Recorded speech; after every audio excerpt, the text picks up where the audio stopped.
Buenas noches a todos. Por respeto a los presentes y por respeto a los que están también en línea, vamos a dar inicio a nuestra sesión académica mensual. Les recuerdo mi nombre, yo soy el doctor Lorenzo de Jesús Cedillo Orlaquia, soy presidente del Colegio Potosino de Especialistas en Medicina Familiar y les doy la más cordial bienvenida mensual. Agradeciendo especialmente por su presencia, su interés y su compromiso con la medicina familiar, la capacitación médica continua y la actualización académica, el fortalecimiento de nuestra práctica profesional. Es un gusto contar con la participación de nuestros socios presentes, así como de aquellos socios que nos acompañan en la modalidad virtual, lo cual refleja el interés activo de nuestra comunidad médica por seguir construyendo espacios de aprendizaje y reflexión académica de alto nivel. Recuerden que la presente gestión está comprometida con la capacitación médica continua, por lo cual durante la gestión se van a dar cuenta de la oferta educativa que tenemos para ustedes como socios, que incluye específicamente talleres, cursos y específicamente las sesiones académicas mensuales, las cuales seguirán siendo tradicionalmente el segundo martes de cada mes. Asimismo, les recuerdo que se encuentran abiertas las inscripciones para pertenecer a nuestra asociación, invitar a los colegas, compañeros de las unidades donde trabajamos, para que nuestro colegio siga creciendo y fortaleciéndose. Me da mucho gusto ver el día de hoy muchas caras nuevas, caras conocidas, caras que nos acompañan en cada una de las sesiones de las gestiones pasadas. Y pues básicamente darles la bienvenida esta noche a nuestra sesión. A continuación, le voy a ceder la palabra al doctor José Samael Ramos Torres, quien nos hará la presentación de nuestro ponente. Doctor. Muy buenas noches. Nos complace presentar al doctor Víctor Manuel Mendoza López. Es médico egresado de la Facultad de Medicina de la Universidad Autónoma de San Luis Potosí. Realizó especialidad en psiquiatría y es egresado de la Facultad de Medicina de la Benemérita Universidad Autónoma de Puebla. Tiene alta especialidad en medicina del sueño, egresado de la Clínica de Trastornos del Sueño, avalado por la Universidad Nacional Autónoma de México, el cual el día de hoy nos compartirá el tema neurociencia del sueño, diagnóstico y manejo del paciente con insomnio. Muy buenas noches, doctor.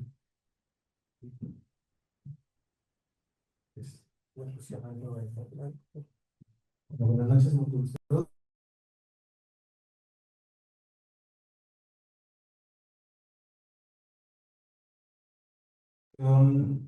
Bastante no compleja, pero bastante importante de abordar, ya que es una rama del área de la medicina que está influenciada por todas las demás. Es una cuestión que prácticamente todos los médicos, sin importar la facilidad que tengamos, debemos conocer un poco, ya que es algo que nos puede pasar a nosotros mismos, a colegas y, por supuesto, a pacientes que nos atención especial. Espero poder compartirles algo de la información. Cualquier cosa, pues vamos a ir avanzando. Para empezar, lo primero, antes de poder hablar directamente sobre lo que es el insomnio, es entender primero ¿no? El estado fisiológico de carácter espontáneo, reversible y recurrente, durante el cual se modifica la percepción del ambiente y la interacción con él. Es importante destacar en tres aspectos. Uno, que es reversible. Esto lo hace diferente, por ejemplo, de un estado de coma. El que sea espontáneo es que normalmente el que normal e idealmente no se tenga que suscitar bajo ninguna otra constancia. Y recurrente, ¿por qué? Pues lo presentamos prácticamente en un sentido ideal todos los días de nuestra vida. Entendiendo esto, ha habido diferentes definiciones de insomnio a lo largo del tiempo. Roth en 2003 lo definió como la queja subjetiva de dificultad para iniciar el sueño, mantenerlo y o experimentar un sueño no reparador con sus propias consecuencias durante el día, que podría ser una de las definiciones más básicas y directas que tenemos.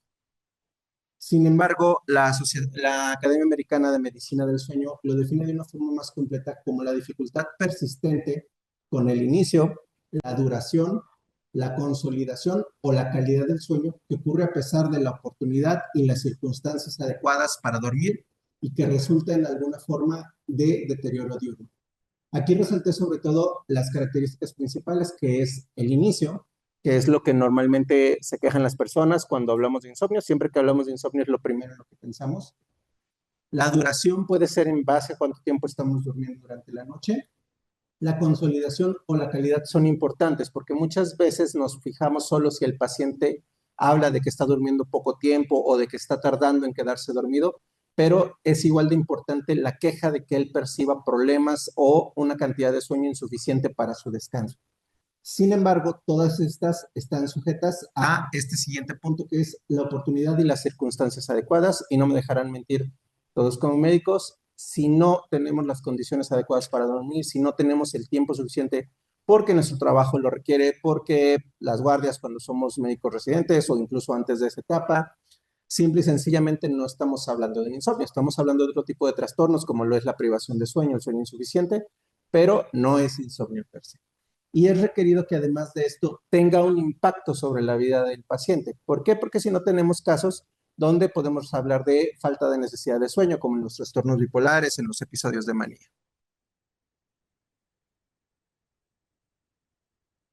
Entonces, podemos destacar que los rasgos esenciales es la insatisfacción, ya sea con la cantidad que está durmiendo la persona o con la calidad de ese tipo de sueño, la dificultad para poder conciliar o mantener el sueño y el ser un malestar clínicamente significativo que presenta un deterioro ya sea social o funcional. Es importante entender que el insomnio es uno de los trastornos del sueño, por no decir que el trastorno del sueño más prevalente junto con la apnea obstructiva del sueño, y este tiene un impacto importante para todo lo que son gastos en salud pública, que de hecho vamos a desglosar un poquito más adelante. Según el momento en el que se presenta, el insomnio tiene muchos tipos de clasificaciones, pero en base al momento en que se presenta, tenemos lo que es el insomnio inicial o de conciliación, que es en el primer momento, cuando nos queremos acostar por primera vez.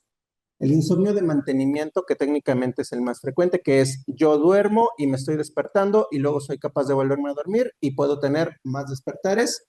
Y el insomnio tardío o terminal, que es cuando yo me despierto antes del momento en que tenía programado para despertarme y no soy capaz de volverme a dormir. Si bien aquí marcamos que el de mantenimiento es el más frecuente, en realidad la versión que denominamos como mixta, que es una combinación de al menos dos de estas tres, es la que suele ser más común en la población. Es curioso porque la mixta suele ser vista en la percepción como si fuera la más grave o similar, pero pues en realidad es la que más comúnmente presentamos. Es un poquito más raro presentar cada una de estas por separado. Y el patrón puede llegar a variar dependiendo de las características que lo esté detonando. Y entonces, cuando agregamos a la definición este concepto sobre la calidad del sueño y ya no únicamente el tiempo que tardamos en dormir o el tiempo que duramos dormidos, vemos cómo el tipo de síntomas con el que se identifican los pacientes cambian un poco, siendo primero justamente la sensación de no descansar lo suficiente, posteriormente el estar despertando mucho durante la noche y hasta el tercer lugar pasa a ser la dificultad en la conciliación del proceso de sueño. Ya finalmente quedando el despertarse más temprano, que serían las características del insomnio temprano. Asimismo, tenemos que entender de forma muy importante que las necesidades de sueño son diferentes para cada etapa de la vida. ¿Y por qué esto es importante? Porque muchas veces, sobre todo a mí me ha llegado a pasar en la consulta, han llegado pacientes o incluso referidos por otros médicos, donde hablan de un insomnio en un adulto de la tercera edad que duerme 6, 7 horas de sueño o que tiene periodos de sueño parcialmente interrumpidos porque ya no duerme como cuando tenía 30 años, que se dormía de las 8 de la noche a las 7 de la mañana. Y eso, estrictamente hablando, salvo características que se observen, no es un insomnio porque en realidad está acorde a la necesidad de sueño que tiene la persona de esa edad. Cosa que sería, por ejemplo, diferente si estuviéramos hablando de un niño de 10 años que ya tiene una etapa de sueño más consolidada, muy parecida a la del adulto, pero un poco más prolongada en cuanto a la duración. O un niño de 4 años que tiende a tener un periodo también un poco más largo y que tiende a iniciar más temprano. Esto también es importante porque últimamente ha entrado mucho en moda lo que, no recuerdo ahorita el término con el que lo mencionaban, pero los coach de sueño que quieren acoplar a los bebés a el sueño del adulto, de la mamá, del papá, para que duermen el periodo de la noche que ellos duermen y entonces no lo esté despertando. Eso es un grave error, es de las peores cosas que podemos hacer. Si tienen hijos, no lo hagan. Si si tienen pacientes que les preguntan sobre esto, no se los recomienden. Yo sé que sería muy cómodo para mamá, para papá de esta manera, pero el sueño de los niños es fragmentado por una razón, tiene sus motivos de ser. Y entonces tenemos también lo que es la famosa arquitectura del sueño. Entre otras cosas se le llama arquitectura porque en los himnogramas se tiende a ver de esta manera, que si nos fijamos pueden aparecer con suficiente imaginación lo que son pequeños edificios, donde normalmente lo dividimos en lo que es el estado de alerta, el sueño REM, que en realidad es como de las últimas etapas, pero siempre se marca más cerca aquí por sus características, la etapa 1, la etapa 2 y la etapa 3 que coloquialmente conocemos como duendes negros. Sin embargo, la parte importante no es entrar en esto en este sentido, sino entender que el ciclo de sueño tiende a ser progresivo durante la noche. En esta grafiquita no queda también ejemplificado, pero aún así podemos ver cómo en los primeros ciclos hay todavía bastantes etapas 1, 2 y 3, pero conforme vamos avanzando estas etapas van desapareciendo y van dando mayor predominio a la etapa REM, que en las primeras etapas suele ser un poco más cortita y en las posteriores es más largas. Porque esto es importante porque también influye en el impacto de en qué momento ocurre el proceso de insomnio. Al inicio es más fácil que no se perjudique tanto a la persona en este proceso porque al no entrar todavía en tantas etapas REM de forma natural, hay un menor impacto en lo que llamamos el sueño profundo, que es el sueño donde se dan todos los procesos de consolidación de la memoria, de recuperación del estado neurobiológico en general, mientras que en la parte más tardía suele ser a veces mayor el impacto. Sin embargo, a la larga, independientemente, es malo en cualquiera de las etapas que se presenten. Y entonces vamos a hablar un poco de la epidemiología, discúlpenme, donde tenemos que el insomnio es una de esas enfermedades que en realidad puede ser un síntoma por sí mismo, parte de una enfermedad, puede ser un trastorno por sí solo, sin estar combinado con nada más, o lo que en realidad muchas veces es más común, puede ser parte de un síndrome junto con otras entidades.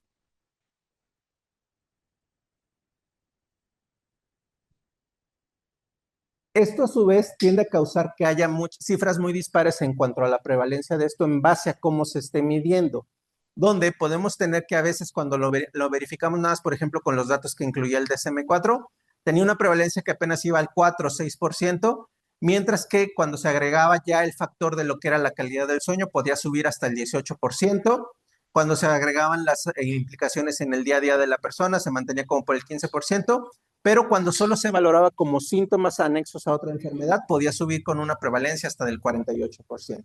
Y pues esto hace un poco engañosa lo que es la prevalencia, gracias, lo que es la prevalencia de estas características. Sin embargo, aún así se ha observado que en población general se tiende a ver que 26% tiene un poco afectada la consolidación contra 42% el mantenimiento, que era un poco de lo que hablábamos cuando decíamos que el de mantenimiento es más común. Disculpe.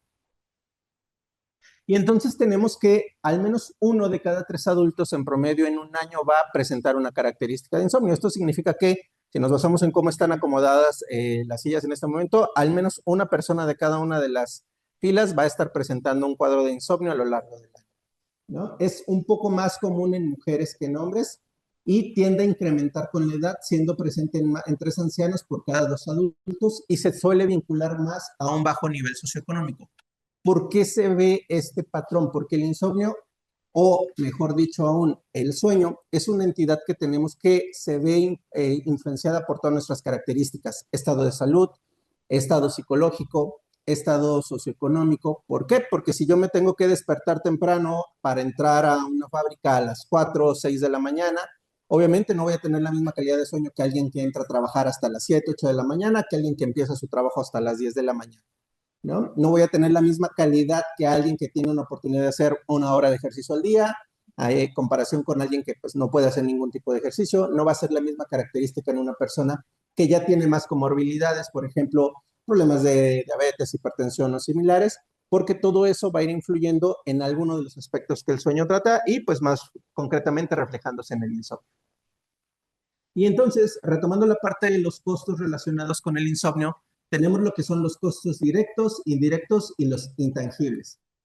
En los directos tenemos a la vez lo que son los médicos y no médicos. Entre los médicos tenemos pues el uso de medicamentos que se va a requerir para estos procesos, la terapia no farmacológica, que pueden ser todas las necesidades de acompañamiento terapéutico o terapia cognitivo-conductual que se lleguen a requerir, las consultas médicas y psicológicas asociadas a estas partes, las pruebas de laboratorio y gabinete que se tienen que realizar, porque como les mencionaba, a mí, por ejemplo, cuando me llega un paciente de insomnio, no solo puedo basarme en no duerme y ya, tengo que buscar qué es lo que puede estar influenciando que no duerme, y muchas veces eso requiere estudios complementarios que quizá pensaríamos que no son para el insomnio, como biometría hemática, química sanguínea, perfil tiroideo y similares, pero que en última instancia sí terminan impactando. Y pues obviamente las hospitalizaciones que puede llegar a requerir en casos graves. En los no médicos tenemos, por ejemplo, todos los impactos en cuanto a en la transportación y a los cuidadores que se llegan a requerir en este tipo de situaciones.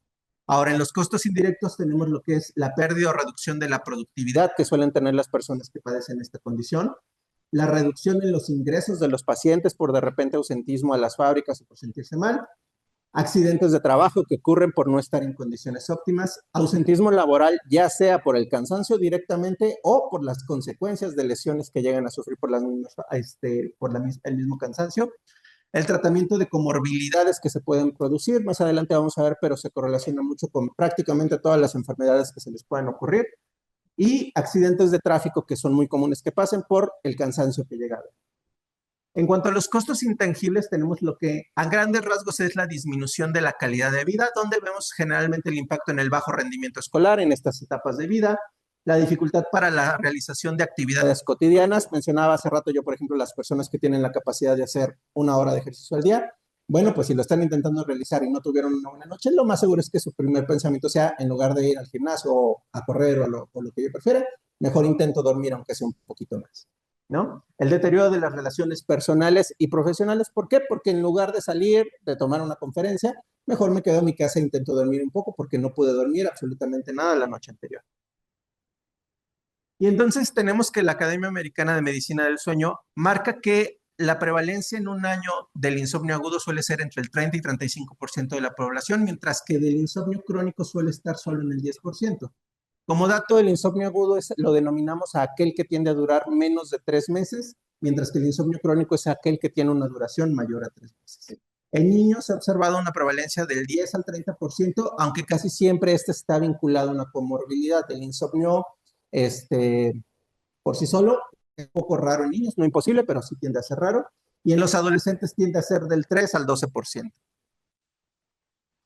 En la encuesta de Sanud en 2016 se observó que había asociaciones entre los trastornos del sueño y otros padecimientos, y entre ellos el insomnio presentó una prevalencia del 18.8%.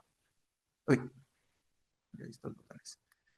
Pero además se encontró que había una correlación muy significativa con lo que era el sobrepeso, la obesidad, y siendo muy importante que una de sus prevalencias más altas estaba en la población de entre 20 y 40 años. ¿Por qué esto es muy importante? Porque estamos hablando de la población de mayor trabajo, de mayor productividad. Ciertamente aquí en México, pues las personas se mantienen trabajando por más tiempo, mucho tiempo, pero vamos a decir que el fuerte de los sistemas en general de salud, económicos y demás, está en este tipo de población. Y entonces, si poco más de la mitad de nuestra población está teniendo problemas de insomnio, con todas las implicaciones que ya vimos en su desempeño, en la prevención de accidentes y similares, pues estamos mermando directamente esa capacidad. Además, una alta vinculación con lo que fue la prevalencia de ronquido y con la prevalencia de lo que es apnea obstructiva del sueño grave. ¿Por qué? Porque como mencionamos, el insomnio puede ser sindrómico con otras características. Es muy común su asociación con lo que es la apnea obstructiva del sueño. Ahora, también como mencionábamos antes, justamente la correlación tanto de enfermedades presentes cuando alguien tiene insomnio como el insomnio afectando lo que son las otras enfermedades, pues lo podemos encontrar en prácticamente todas las que normalmente manejamos. Problemas del corazón, cáncer, hipertensión, enfermedades neurológicas, problemas respiratorios, problemas urinarios, diabetes, dolor crónico, problemas gastrointestinales, ¿no? También se vincula mucho con problemas psiquiátricos, sobre todo ansiedad y depresión, están altamente relacionadas al problema de insomnio, pero lo mismo fue para su prevalencia en lo que fue el insomnio con otras enfermedades médicas. Y entonces, ¿esto por qué es importante? Porque ustedes que normalmente se encargan de ver pacientes, pues básicamente de todas las áreas, probablemente van a tener un paciente que está viéndose afectado por insomnio y que eso está perjudicando los demás manejos que quieren dar. Quieren corregir una cuestión de diabetes, tienen que tratar el insomnio. Quieren corregir una presión arterial descontrolada, tienen que tratar el insomnio. Pero al mismo tiempo, si quieren tratar el insomnio de una persona, tienen que buscar mantener controlada su diabetes, tienen que buscar mantener controlada su hipertensión, porque bidireccionalmente se están afectando entre sí. En cuanto a la etiología y la fisiopatología, tenemos que es una enfermedad que por lo mismo que mencionábamos antes, obedece a múltiples factores diferentes. Entre ellos tenemos lo que son la forma genética, donde principalmente se han asociado ahorita genes relacionados con el ciclo circadiano y con lo que es la secreción de serotonina, pero la realidad es que todavía no identificamos completamente todo. Sabemos que tiene un componente genético porque hay presentaciones que son de forma familiar y idiopática, ¿no? Los neurotransmisores específicos, donde principalmente están involucrados la serotonina, la dopamina y la noradrenalina. De estas dos, en orden serían la dopamina, serotonina y noradrenalina. La morfología cerebral que podemos ver no es lo mismo manejar un insomnio en un paciente de la tercera edad que en un paciente joven, que en un paciente que tuvo consumo de sustancias o algún tipo de lesión o que tuvo alguna cirugía que requirió intervención cerebral. La conectividad funcional que podemos ver, por ejemplo, en niños con autismo, niños con déficit de atención y hiperactividad. Y digo niños entre comillas porque pues estos niños muchas veces también ya son adultos y también ven impactada su calidad del sueño. Por poner un ejemplo, los estudios más recientes que se han hecho han demostrado que la secreción de melatonina se ve altamente afectada en los niños que tienen tanto discapacidad, bueno, que tienen alguna condición del neurodesarrollo, para cerrarlo, porque déficit de atención, autismo y discapacidad intelectual entran dentro de estas características. Y también tenemos los factores cognitivos y afectivos, que es donde psiquiatría suele inmiscuirse como un poquito más.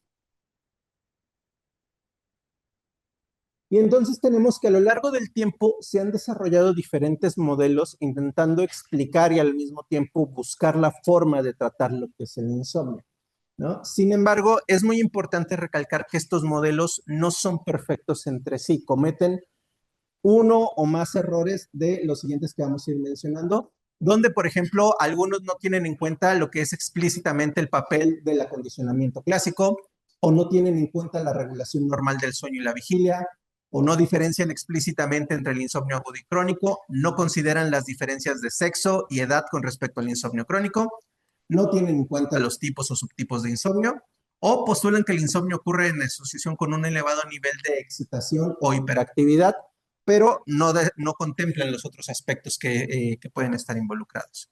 Por ende, vamos a irlos conociendo nada más para que tengan una noción general, pero es importante entender que ninguno de estos es definitivo, ninguno de estos es perfecto, sino que más bien todos ellos han aportado un poco del entendimiento de cómo funciona esto y de cómo podemos ir tratando.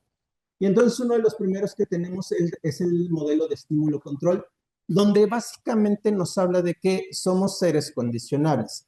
Si nosotros nos acostumbramos a que nuestra cama está hecha básicamente para dos funciones básicas, dormir y tener relaciones sexuales, entonces va a ser más fácil que mi cerebro se acostumbre a que si yo estoy en la cama es o para dormir o para tener relaciones sexuales y no le estoy dando demás opciones. Pero no me dejarán mentir, yo sé que todos hemos caído en ese error en algún momento de nuestra vida, espero que ya no lo tengan ustedes y si lo tienen, corregirlo. Tendemos a estar comiendo en la cama, leer en la cama, ver la televisión, es una plaga que tenemos ahorita en el nivel. Yo creo que de todos los pacientes que atiendo, el 80%, digo, haciendo cálculos rápidos, me ha dicho que tiene televisión en su cuarto, con mucho orgullo, y me ven con mucha tristeza cuando les digo que la van a tener que sacar. El tener relaciones sexuales, pues bueno, ese sí está incluido. El dormir, obviamente. Trabajar en la cama, que es algo muy común que hacemos. Me siento con mi computadora porque siento que estoy un poquito más cómodo y ahí me pongo a hacer todas las revisiones que tengo que hacer. Preocuparme en la cama, ¿no? El estar pensando todas las cosas que tengo que hacer. Muchos agarramos la rutina de que cuando ya me voy a acostar es cuando se me ocurre ponerme a analizar todos los pendientes que tengo, todas las preocupaciones que tengo, todas las cosas que debo realizar. Ponerme a limpiar la cama. Yo sé que muchas veces tenemos esa idea de, bueno, no estoy durmiendo, me voy a poner a doblar la ropa, me voy a poner a arreglar el cuarto, todo eso es negativo. De hecho, se ha extendido un poco los conceptos del estímulo control, ya no solo a la cama, sino al dormitorio en general.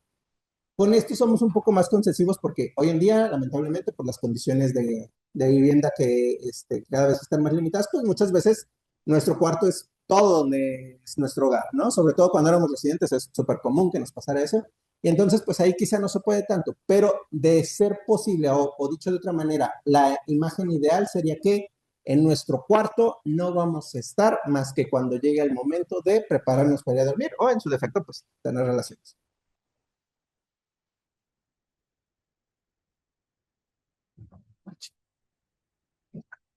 El siguiente modelo es el modelo de los tres factores, donde nos habla de que todos o al menos la mayoría de las personas que va a padecer algún tipo de insomnio suele tener primero lo que son las características premórbidas. Esto es, características que ya los condicionan a más fácilmente desarrollarlos. Estamos hablando desde factores genéticos, factores de salud, factores de la personalidad.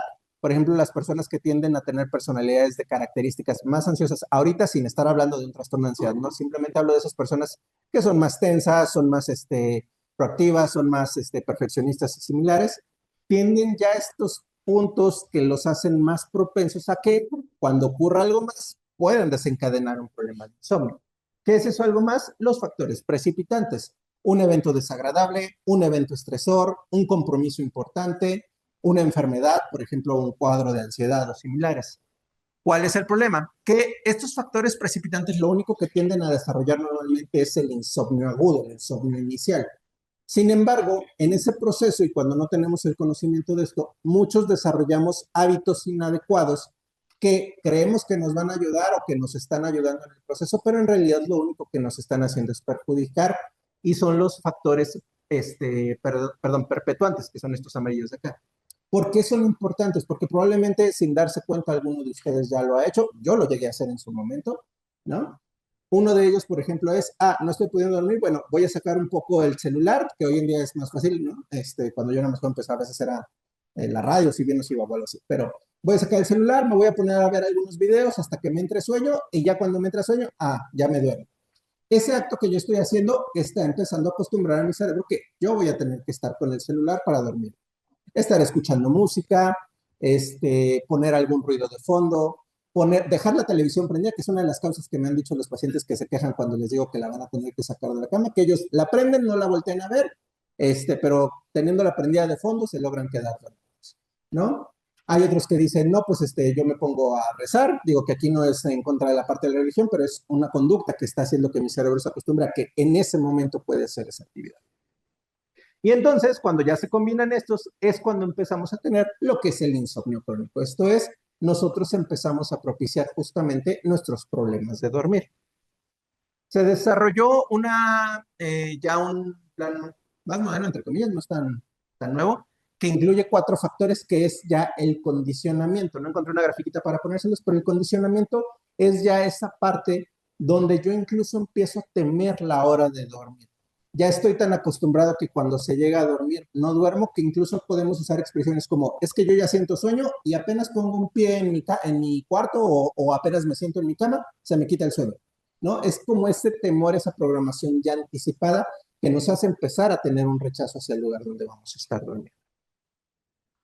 Otro modelo es el modelo microanalítico, que básicamente es bidireccional en cualquiera de los dos sentidos. Nos vamos a ir hacia el lado de la derecha para hacerlo un poquito más fácil, pero en realidad puede empezar desde cualquier lado, donde combina lo que es las disfunciones cognitivas, como la preocupación sobre el estar teniendo problemas de dormir, la rumiación de las consecuencias que puede tener ese problema de dormir, las expectativas irreales que puede haber respecto al dormir. Por ejemplo, me quedan 4 horas de dormir porque me tardé, porque llegué tarde de mi trabajo y yo estoy esperando que con eso me sienta tan descansado como si hubiera dormido mis 8 horas, ¿no?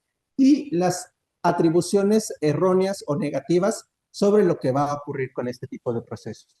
Esto nos puede llevar a hábitos maladaptativos como permanecer tiempo excesivo en cama, ¿no? Esas personas que hasta parece que nos enojamos y decimos, yo me voy a quedar acostado hasta que me duerme y chin lo que pase, ¿no? Pues no, también eso es perjudicial, ¿no? Lo que es los esquemas irregulares del sueño. Bueno, hoy me duermo hasta las 10 de la noche, mañana me duermo a las 9 porque estoy un poquito más cansado, pero como ahora ya no estoy más cansado, entonces ahora me duermo hasta las 12, ¿no? Y las siestas durante el día, como no dormí en la noche y estoy muy cansado y voy a tener una exposición en la noche y entonces sé que no voy a dormir temprano, pues me voy a echar una siestecita, ¿no?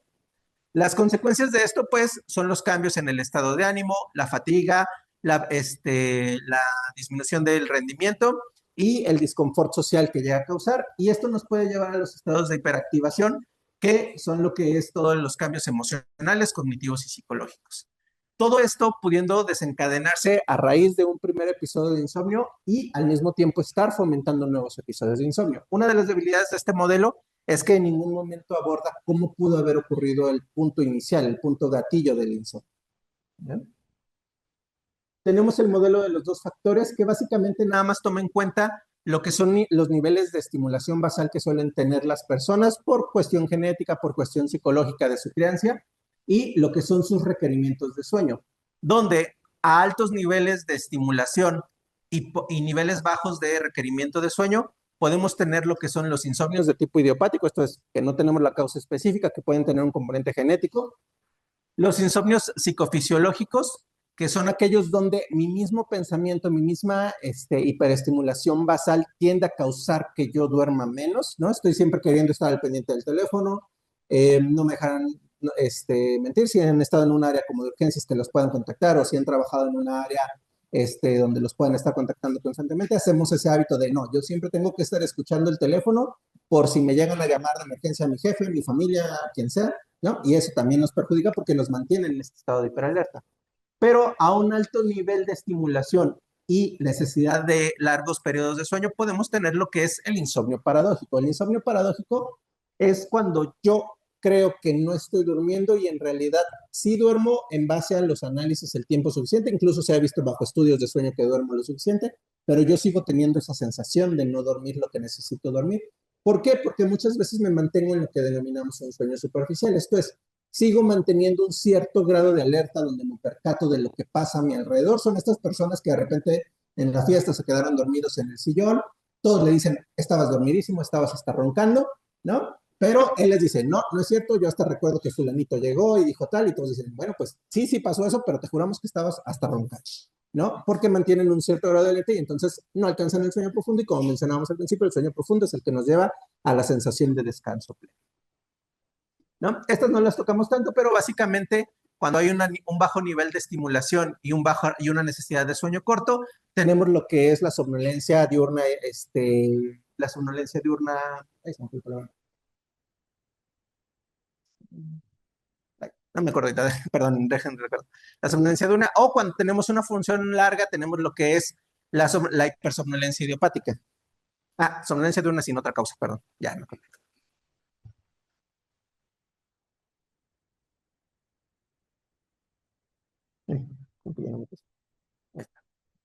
Luego tenemos el modelo de proceso, interferencia e interpretación, donde básicamente se divide en lo que son todos los factores de hiperestimulación y los factores de las creencias distorsionadas del sueño, donde en estos diferentes factores lo que vamos teniendo son todas estas causas que me causan una hiperestimulación, como los problemas emocionales, la habituación lenta, las situaciones estresantes, las conductas que empiezo a tener a raíz de ese tipo de situaciones que empiezan a modificar mis hábitos, los conflictos que puedo llegar a tener en trabajos o similares, lo cual nos lleva a un estado de estimulación fisiológico, emocional y cognitivo que empieza a tener su impacto en el sueño.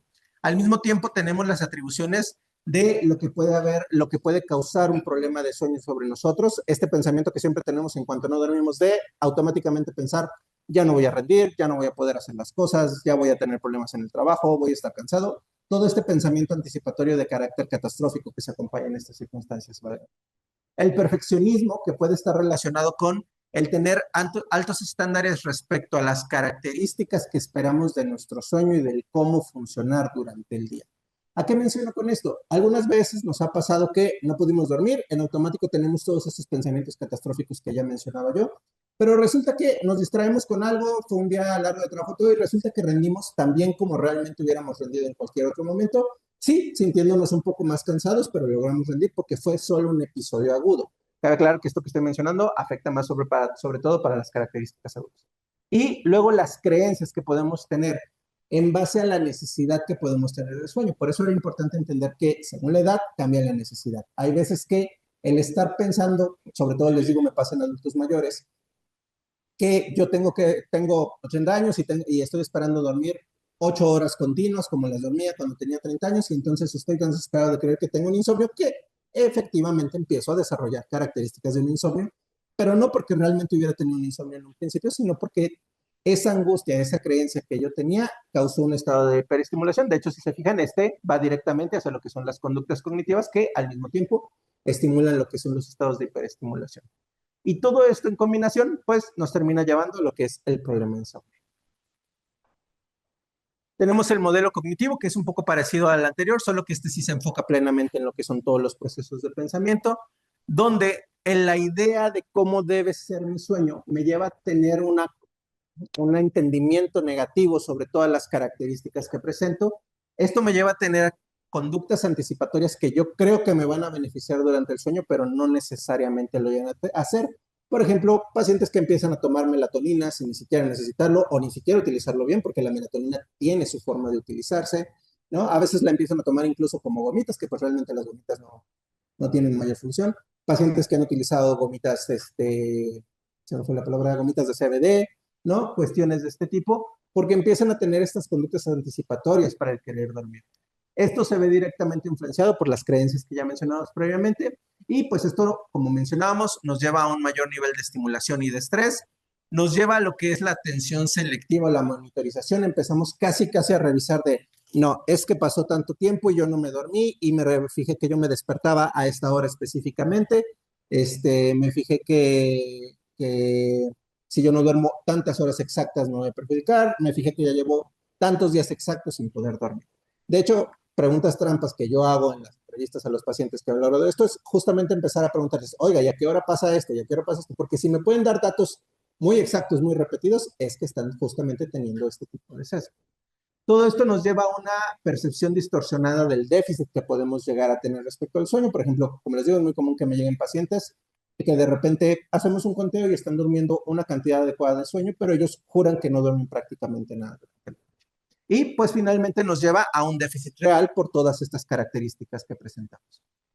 Y entonces tenemos este de aquí que es el modelo integrativo, que justamente lo que busca es intentar englobar las características psicológicas que se abordaron en algunos de los anteriores, junto con las características fisiológicas que se están viendo en este sentido, donde en la parte de arriba tenemos lo que son todos los factores cognitivos, no me voy a ir uno por uno porque realmente muchos son de lo que ya hemos visto hasta ahorita, pero nosotros podemos tener lo que son nuestras características adecuadas del sueño, tenemos nuestros factores predisponentes que muchas veces pueden ni siquiera activarse, pero entonces ocurre algún evento que los desencadena y empezamos a presentar situaciones psicológicas de estrés similares que afectan lo que es la latencia del sueño, el tiempo de despierto en cama, la cantidad de despertares durante la noche.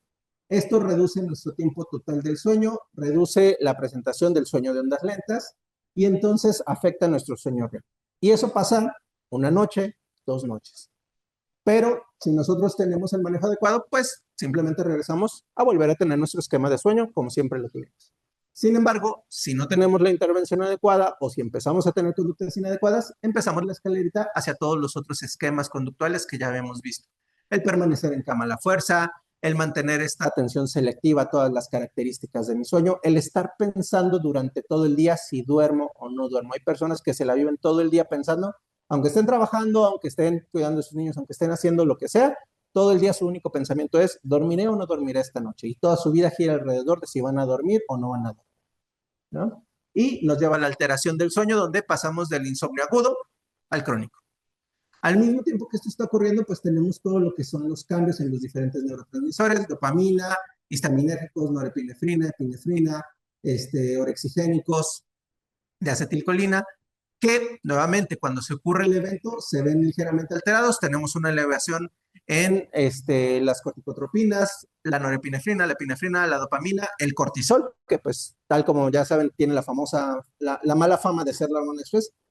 No mala fama porque sea incorrecta, mala fama porque por desgracia hoy en día pues a todo culpamos al pobre cortisol, sí, pues el cortisol al final de cuentas tiene sus funciones de ser, no es sinónimo de que ya no fue mal solo por tener algo de cortisol. Y entonces nos lleva a los estados de hiperestimulación que mencionábamos con toda esta elevación. Aquí todavía, si se tiene la intervención adecuada, pueden bajar estos niveles y regresarnos al punto de partida o continuar con todas las demás alteraciones que empiezan a afectar nuestro proceso del ciclo de sueño. Y entonces, la parte importante de entender esto es que el sueño tiene procesos tanto biológicos como psicológicos. Tenemos que saber abordar ambos aspectos para tratar adecuadamente a las personas. Sin embargo, el que tenga procesos biológicos no significa que únicamente vamos a recurrir a este tipo de manejos. Hablando del diagnóstico, entonces, tenemos tanto lo que son los criterios del DSM como los criterios de la... Ay, se me fue el nombre. Sleep Disorders, Clinical... Ay, ahorita no me acuerdo el nombre, perdónenme. Donde tenemos el criterio A, que básicamente es lo que ya mencionamos, la dificultad inicial para mantener el sueño, que diga, para conciliar el sueño, mantenerlo, ya sea con los despertares frecuentes o en el tiempo que tardamos en volvernos a quedar a dormir, que esto es un punto muy importante. El insomnio intermedio de mantenimiento es caracterizado no solo por el número de veces que me despierto, sino la cantidad de tiempo que tardo en volverme a dormir entre estas. ¿Por qué? 1 o 2 despertares durante la noche está catalogado como normal en cualquier persona, siempre y cuando tengamos una conciliación relativamente rápida. 5 o 10 minutos se considera normal. No significa que estoy teniendo ningún problema, no significa ninguna patología. Simplemente hubo algo aleatorio que en esa noche me despertó y si me volví a dormir, no pasa nada. Sin embargo, puedo tener nada más 1 o 2 despertares, pero si entre estos 1 o 2 despertares me tardé 30 minutos, 1 hora en volverme a quedar a dormir, por definición ya cataloga también para un insomnio. Tenemos lo que es el despertar antes de lo que es la hora deseada, que no lo incluyo en otro punto, pero dato curioso, este se vincula sobre todo a cuadros de depresión, ¿no? Y entonces tenemos las consecuencias asociadas, que es todas las conductas que empiezan a verse afectadas en mi funcionalidad y en mis hábitos durante el día. En este lado vienen un poco más desglosadas cada una de ellas, pero básicamente estamos hablando de el impacto en mi vida social y personal. Además de esto, se integra lo que es la presencia de que al menos esté presente 3 noches a la semana. Esto es, si una sola noche, el lunes, no dormí bien en cualquiera de las características que ya mencionamos y el resto de la semana dormí bien, por definición, no tengo insomnio. Fue nada más un evento aislado, ¿no? Para que se catalogue como crónico, como ya mencionábamos, además debe tener las características de los 3 meses, ¿no? Debe, tal como mencionamos al principio, tener las características de que la persona estuvo en las condiciones adecuadas para dormir. Doctor, es que yo soy velador y entonces tengo 4 horas para dormir y entonces estoy padeciendo insomnio. No, no está padeciendo insomnio, está padeciendo de cantidad de sueño insuficiente, ¿no? Y pues la clásica que se incluye en muchos de los trastornos psiquiátricos, que no se debe identificar alguna otra característica que lo esté provocando, pero esto es nada más para el diagnóstico directo de insomnio. No hay que olvidar que en realidad el insomnio sí puede estar vinculado a otro tipo de cosas. Y entonces para identificarlo principalmente utilizamos lo que es la clinimetría, esto es la entrevista y básicamente las pruebas clínicas, donde podemos utilizar diferentes escalas, como es la escala de severidad, el índice de severidad de insomnio, perdón, que es una de las más comunes, es relativamente fácil y rápida de aplicar además, muchas veces incluso se le puede dar al paciente antes de que pase la consulta para que la vaya llenando y nos va marcando los puntos. Tenemos el índice de calidad de sueño de Pittsburgh, que este es muy bueno, pero es un poco trampa porque en realidad evalúa prácticamente muchos de los dominios de sueño, no solo el insomnio. Entonces, si alguna vez tenemos una duda general de qué puede tener el paciente respecto al sueño, es una de las mejores escalas que podemos aplicar, pero es más larga y tardada de aplicar. Evalúa desde cuestiones respiratorias, parasomnias, horarios de sueño, etc. Tenemos también lo que son los diarios de sueño, ¿no? Que estos generalmente se aplican ya más de una forma terapéutica que de diagnóstica. Tenemos la escala de somnolencia de Epworth, que más que medir el insomnio, lo que nos ayuda a ver es la cantidad de afección que está teniendo la persona sobre el día. Las escalas de fatiga, las escalas de depresión y ansiedad de Beck, que son particularmente útiles, porque como les digo, hay mucha comorbilidad entre los trastornos depresivos, bueno, los trastornos afectivos sería más correcto decir, y el insomnio. Las escalas de el nivel de alerta durante, antes del sueño. La escala de Glasgow, pues bueno, o sea, ahí es más que nada para descartar que no haya una alteración neurológica vinculada y que no estemos confundiendo un insomnio con una situación diferente. Y la escala de matutinidad vespertinidad, esta sirve sobre todo para determinar las características en el horario de sueño que mejoran más hacia una persona, porque como les decía, a veces no es insomnio lo que estamos tratando, son alteraciones del ciclo circadiano o similares. Este es un ejemplo de lo que es el índice de severidad. No, espere, de la Epworth, perdón, me brinqué una. Que es la escala de Epworth, que básicamente son situaciones que vivimos a lo largo del día y qué tanta somnolencia nos pueden llegar a causar, donde un puntaje superior a 8 es donde ya estamos empezando a hablar de una somnolencia patológica. Este es el índice de severidad de insomnio que les mencionaba. Es una escala bastante rápida donde únicamente vamos a ir midiendo primero el tipo de insomnio que podemos llegar a tener, porque preguntamos al quedarnos dormido, permanecer dormidos o despertar antes de tiempo, y posteriormente el nivel de afectación que puede llegar a tener. Y entonces, ahora sí, hablando de tratamiento, tenemos sobre todo que considerar lo que es todos estos procesos que veníamos platicando, donde primero vamos a considerar si el paciente tiene dificultad para mantener el sueño o tiene un sueño no reparador, que como les digo es el criterio básico para hablar de un insomnio. Si tiene las condiciones adecuadas para dormir, si no las tiene, pues estamos hablando de sueño insuficiente y se debe cuidar condiciones conductuales o similares. Si tiene la fatiga o somnolencia que provoquen alteraciones, si no las llega a presentar, se puede considerar que es una persona con sueño breve o sueño corto, lo cual puede llegar a ser normal dependiendo de la edad y características de la persona. Uy, esto me quedó muy deteriorada, perdón. Tenemos lo que es el patrón anormal del patrón de sueño, donde podemos considerar, si lo llega a tener, lo que es un trastorno del ritmo circadiano. Tenemos lo que es la presencia de piernas inquietas, ronquidos similares, que cada una de estas nos desglosa hacia otro trastorno diferente, dígase apnea, ronquidos, piernas inquietas, movimientos periódicos de extremidades o similares. El uso de medicamentos y sustancias relacionadas con el inicio del insomnio, donde se debe considerar que pues, está siendo causado por fármacos. ¿Qué tipo de fármacos? Por poner un ejemplo, un error muy común que cometemos es el utilizar ciertos antidepresivos cerca de la hora de dormir, porque vemos que causan sueño. No todos los antidepresivos que causan sueño son positivos para dormir. De hecho, muchos llegan a fragmentar o alterar el patrón de sueño. Pero además hay fármacos que directamente estimulan. Fluoxetina, por ejemplo, en la gran mayoría de la población tiene un efecto estimulante, y he llegado a tener muchos pacientes que llegan con fluoxetina indicada en la tarde, en la noche, lo cual pues altera directamente el patrón de sueño. Muchas veces lo corrijo solo mandando ese medicamento a la mañana, ¿no?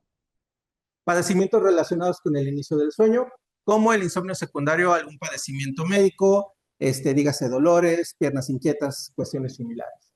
Tenemos lo que son los trastornos psiquiátricos relacionados, depresión, ansiedad siendo los más comunes, aunque también podemos tener condiciones como el trastorno bipolar que mencionamos, que ahí sería no en sí un insomnio, sino un tipo diferente de condición, pero que pues altera la característica del patrón del sueño de la persona. Perdón. El inicio en la infancia del insomnio, que nos puede hablar de una característica más idiopática o incluso hereditaria, ¿no?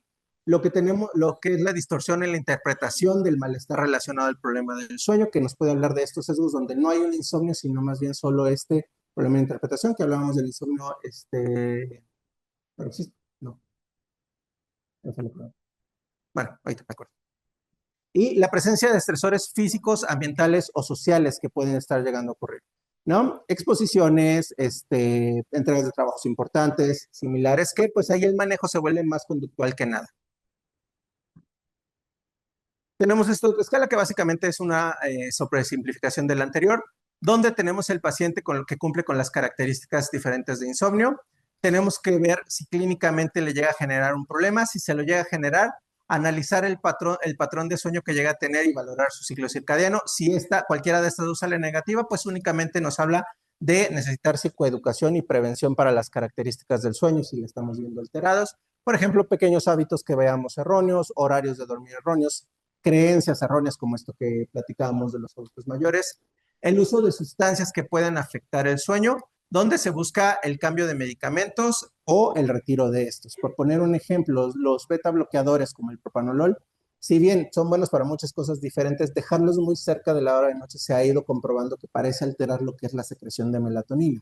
Y esto a su vez perjudica los inicios del ciclo del sueño. Entonces, buscar que estos medicamentos estén lo más lejos posible de las horas a las que va a dormir la persona tiende a mejorar las características del sueño por sí mismo. La comorbilidad con alguna condición somática o con algún trastorno somático mental que debe ser tratado directamente.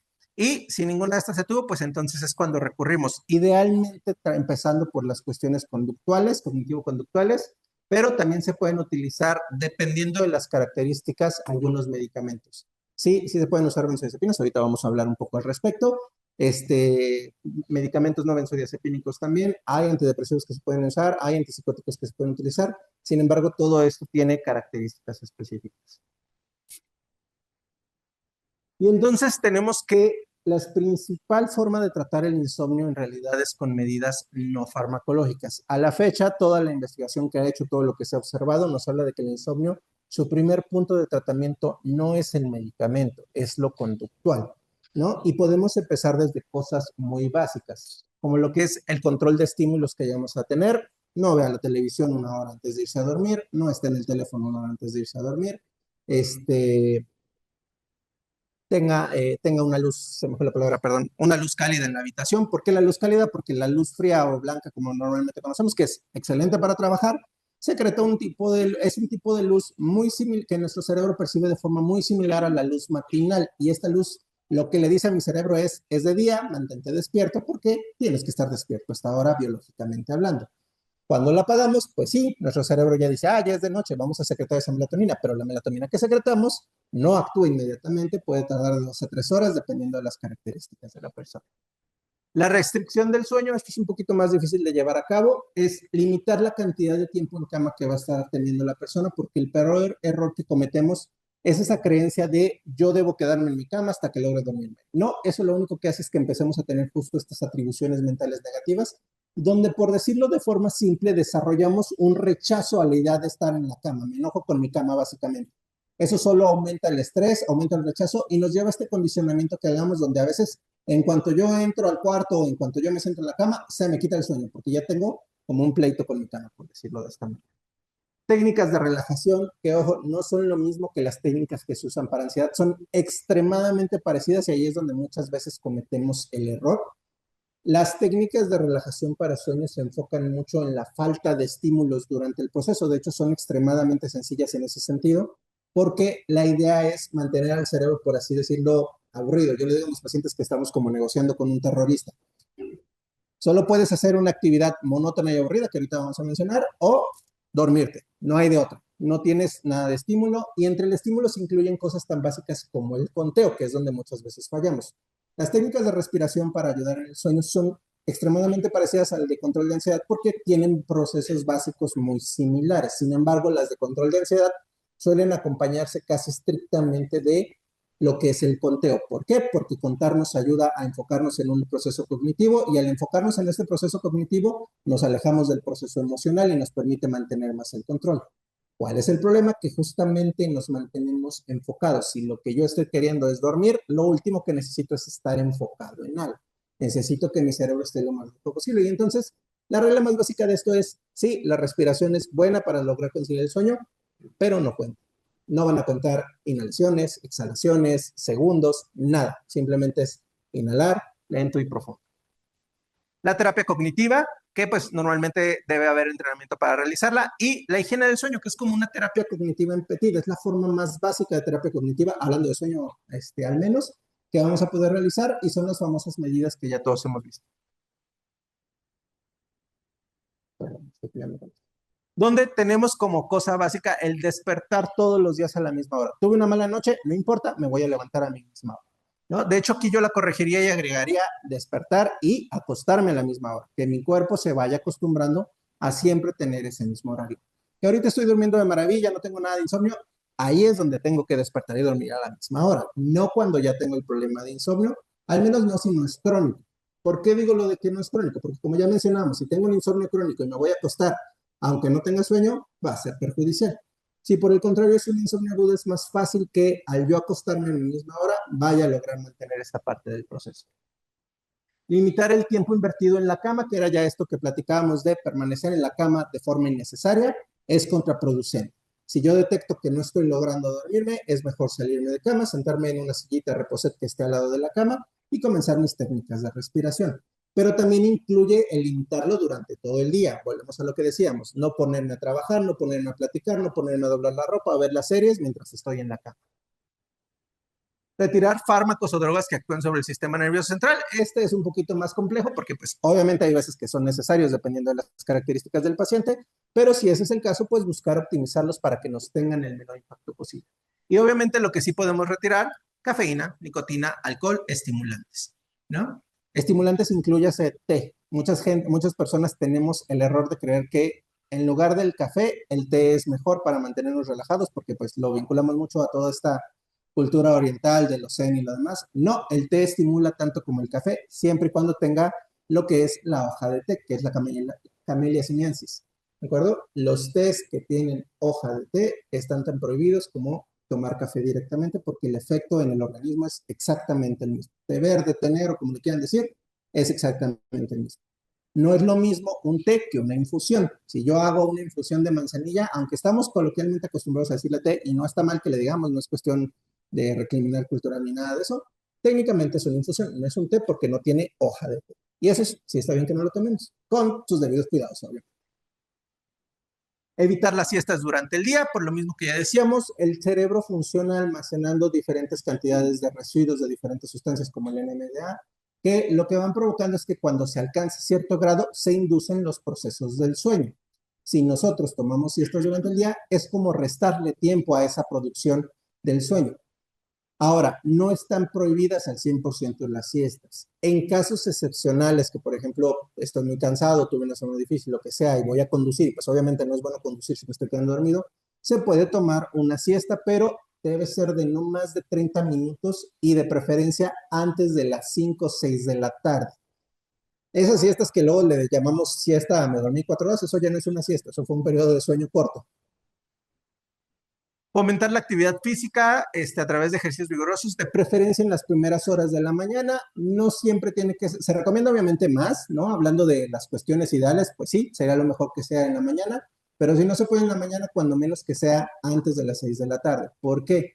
Nuevamente, el ejercicio es bueno, no me dejarán mentir, siempre va a ser mejor, eso sí, siempre va a ser mejor hacer ejercicio que no hacer absolutamente nada, ¿no? Pero si idealmente lo podemos hacer antes de las 6, vamos a tener menor impacto negativo sobre el sueño porque el mismo ejercicio con la liberación de dopamina y todo lo demás que realiza afecta la conciliación del sueño. Estas personas que dicen, yo hago ejercicio antes de irme a dormir, antes de mi hora de dormir porque así me acuesto cansadito y duermo mejor, error. Se van a causar problemas a la larga y ya los veré en consulta. Evitar lo que es la estimulación vespertina, lo que ya mencionábamos, uso de televisores, de radio. Se puede recomendar lo que es la lectura relajada, pero siempre que estemos fuera de la cama. No me caigan en la mañana que luego me caen los pacientes de que, es que yo ya leo, doctor, pero pues van y se me sientan en la cama a leer todos los libros y luego leen libros bien estimulantes en la noche para colmo. Probar con baños de temperatura caliente unos 20 minutos antes de acostarse. Aquí la parte importante no es el baño, yo le agregaría la corrección, es buscar el generar calor de forma pasiva. Pasivo, entiéndase, nada que implique algún movimiento físico. Si yo me pongo a hacer ejercicio o demás cosas que me van a hacer sudar, pues efectivamente voy a generar calor, pero vamos a entrar en el problema que ya mencionamos anteriormente. El calor pasivo es aquel calor que yo logro generar sin tener que tener algún tipo de actividad.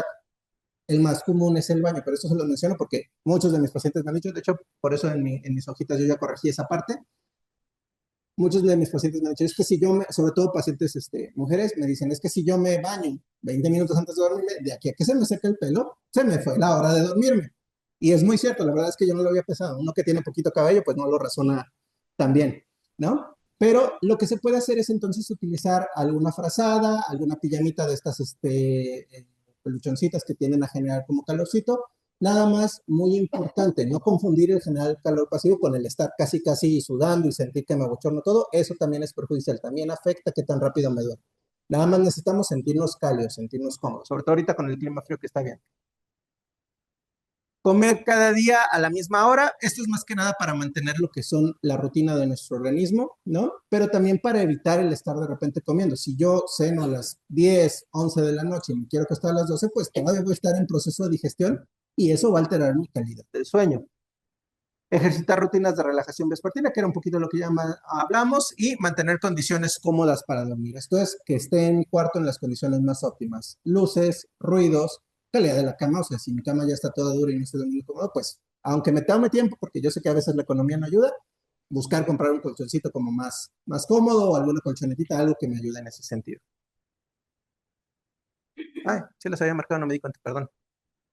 Y entonces en medicamentos tenemos que, estrictamente hablando, hay mil y una opciones porque casi todo lo que empieza a generar sueño, decimos, genera sueño, nos sirve para tratar insomnio. Pero la mayoría en realidad tiene evidencia débil o muy baja al respecto. desde benzodiazepinas, receptores agonistas de benzodiazepinas, receptores de orexina, antidepresivos, antipsicóticos. Realmente no es necesario que les pongan dando atención porque no se trata de que entendamos estos medicamentos como la respuesta directa. Son medicamentos, algunos de ellos se pueden utilizar, algunos no, pero la realidad de esta situación es que los medicamentos que vayamos a utilizar los tenemos que adaptar a la característica del paciente y a lo que le está provocando el insomnio. Y ahorita vamos a abordar un poquito más este tema. Y entonces tenemos que los benzodiazepínicos y receptores agonistas de benzodiazepinas pueden ser utilizados en tiempos cortos, que es el error más grande que yo he visto hasta la fecha y que es actualmente mi pelea contra muchos tratamientos que me llegan. No está mal usar benzodiazepinas, no está mal usar Clona, Alpra, Lora, diazepam. Hay mejores, obviamente, pero pues aquí en México no todas las tenemos disponibles y a veces, sobre todo en el sector público, es más difícil todavía. Pero entender que están hechas para uso corto, idealmente 4 a 6 semanas aproximadamente. Si yo las dejo por más tiempo, aunque mi paciente esté contentísimo la vida diciendo, es que ya duermo bien y si no me la tomo no duermo, yo solito lo estoy perjudicando a largo plazo. Número uno, las benzodiazepinas tienden a generar más sueño superficial que profundo. Y mientras más tiempo las uso, más desestructuran ese sueño, mayor sueño superficial generan. Y entonces mi paciente empieza a darme mucha lata porque empieza a decirme, doctor, es que duermo, pero sigo sintiéndome igual de cansado como si no duermo. Segundo, como generan relajación muscular, si mi paciente tiene una apnea comórbida, que es altamente prevalente aquí en México por alguna mala razón genética que tenemos, le voy a dar más en la torre porque va a desarrollar apneas más severas por tiempos más prolongados porque tiene menos resistencia muscular, ¿no? Si a esto le sumamos que pueden generar deterioro cognitivo, deterioro muscular y todo lo demás, pues bueno, entonces sí pueden usarlas en periodos cortos. Rara vez yo he utilizado una benzodiazepina más de 6 semanas y eso hablando incluso de trastornos de ataque de pánico. Estamos hablando de palabras mayores en el uso de esos medicamentos. Con mayor razón si únicamente estamos viendo alguna característica de insomnio. Los no benzodiazepínicos o receptores de los receptores agonistas de benzodiazepinas como el Zolpidem llegan a ser recomendados de repente por más tiempo, pero también tienen características en cómo se deben utilizar. Aún así no se recomiendan de forma indefinida, generalmente se recomiendan por 2 o 3 meses como mucho y según las características del paciente. Zolpidem es un medicamento que tiende a generar muchos episodios de disociación, sobre todo en pacientes con tendencia a la ansiedad. Y digo tendencia a la ansiedad y no trastorno de ansiedad porque no es lo mismo.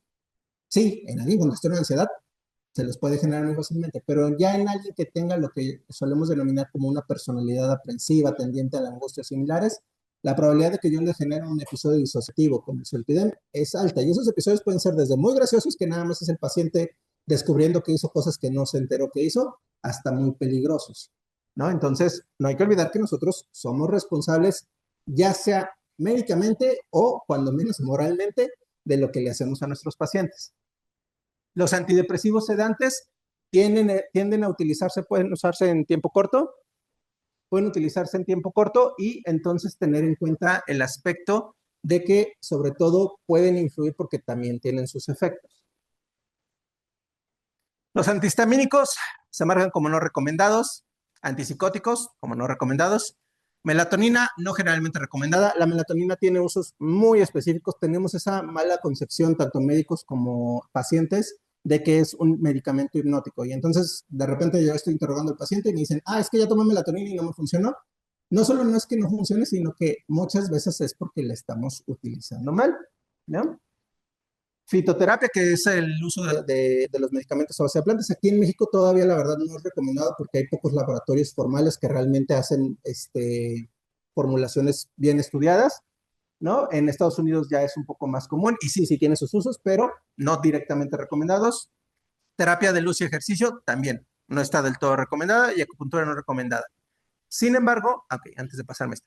Sin embargo, aunque aquí listé todos los no recomendados, luego les puedo decir algo. Yo he utilizado muchos de estos. ¿Por qué? Porque la parte importante del medicamento, cualquier medicamento, benzodiazepinas, antidepresivos, lo que quieran, no es el cómo no es el que lo utilice o no, es el cómo y para qué lo estoy utilizando. Mi paciente tiene depresión y se va a beneficiar del antidepresivo que voy a dar, mirtazapina, trazodona, por poner ejemplos, porque va a tratar su depresión y además me le va a estabilizar el proceso de sueño, entonces es un yes, úsenlo, es muy bueno.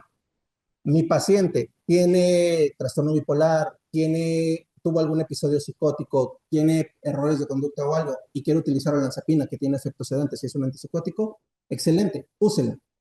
Mi paciente no tiene nada de eso, busquen otras alternativas, porque todos los medicamentos tienen efectos secundarios, todos los medicamentos tienen impacto, y entonces si yo los utilizo de a gratis, estoy generándole los problemas a mi paciente con esos medicamentos sin obtener un beneficio completamente real.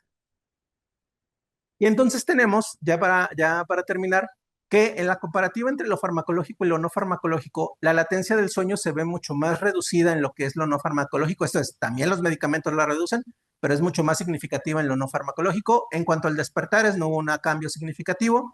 En cuanto al tiempo de vigilia al acostarnos, sí fue más significativo en lo no farmacológico. En cuanto al tiempo total del sueño, fue mayor en lo farmacológico, pero aquí hay un sesgo porque si yo me tomo un clona, pues obviamente me va a dormir más tiempo incluso del que yo necesitaba dormir. Y en la calidad del sueño hubo una mucho mejor respuesta a la parte no farmacológica porque no tuvimos que lidiar con todas las secuelas farmacológicas que nos pueden dar los medicamentos. Y ya para resumir, entonces tenemos que el insomnio no es dormir mal una sola noche. Puede haber diferentes causas, rara vez es una sola. No podemos esperar que duerma igual una persona joven que un adulto mayor. Tenemos que saber estadificar a nuestro paciente. Más medicamentos no es siempre la mejor solución. Incluso puede llegar a empeorarlo dependiendo de las características del paciente.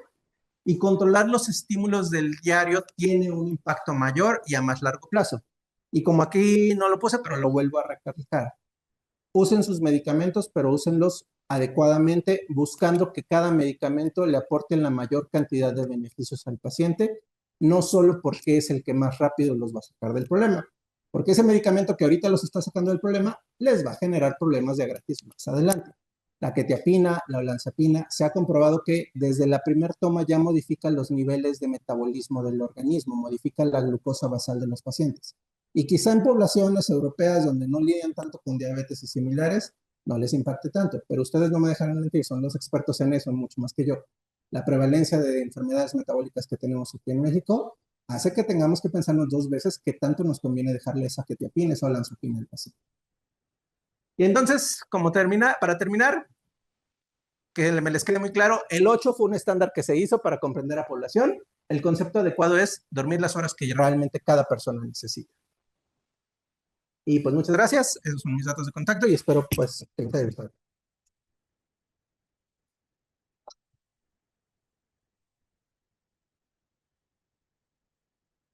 ¿Y alguien tiene alguna pregunta al doctor? Para me haga la pregunta. Yo, Adelante. ¿existe alguna estadística o alguna estadística sobre qué tanto se usan de manera inadecuada los medicamentos para el manejo de insomnio? La verdad es que sí existe, la desconozco en este momento, digo, en algún momento entre pláticas con otros colegas similares la hemos llegado a platicar, ¿no? No les puedo hablar directamente de valores en esto, pero la verdad es que es particularmente alta. Gracias.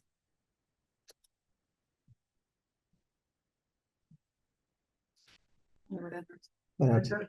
¿Alguna estrategia que nos pueda recomendar para retirar gradualmente benzodiazepinas en pacientes, sobre todo en pacientes ya seniles, que son los que más tienen proscritos de sus Claro, medicamentos? excelente pregunta.